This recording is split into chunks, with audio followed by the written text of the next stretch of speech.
So the first thing is that, look, whenever any of us commit a sin, the truth is we know Allah's watching us, right? But what Shaitan does, Shaitan has this trick. Shaitan's got loads of tricks, right? But one of the number one tricks that Shaitan has is making you forget, okay? He makes you forget. I remember the Sheikh, he was saying that one of the reasons why anyone commits anything wrong is because they forget about the Day of Judgment. They forget that they're going to be held accountable by Allah for the thing that they're doing. And if we knew and we realized the capacity and the severity of the Day of Judgment, we would behave very differently. So in the same way, you know, sometimes it's very easy to forget. Now with sins, what I try to do is I try to take a approach of using it more like a psychological thing, right? So for example, there might be sins that you do over and over and over again. Like you're saying, like you know, and you do it again and then over and again and again and again, right?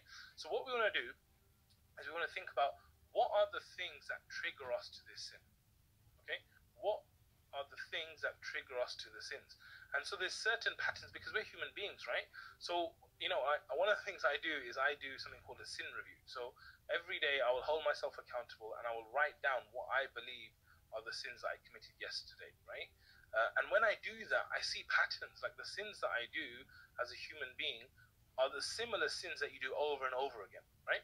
And so the way to kind of overcome it is like think about what is it that leads to the sin?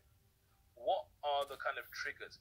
And try and get yourself out of the environments. Try and get yourself, you know, away from the triggers and try and replace the triggers with something else. So I would start thinking about the sin less of an emotional thing and think of it more of a strategic thing, that how can I stop from doing this sin, right? That's one of the big things I'd say. The second thing I'd say is that even if you do this sin a million times over and over and over again, still go back to Allah. Okay?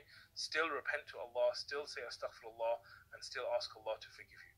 Because the difference between a good Muslim and a bad Muslim is not that the good Muslim doesn't sin. Of course, every human being sins. This is what the Prophet ﷺ said, right? The difference between a good Muslim and a bad Muslim is that the good Muslim will turn back to Allah. So whenever he finds that he's actually sinning and he's done something wrong, as soon as that sin's gone, like, because you know, Shaitan will leave you. So, yeah, you'll do the sin. Shaitan's like your best friend while you're like doing it, and then once the sin's done, then Shaitan's gone, right?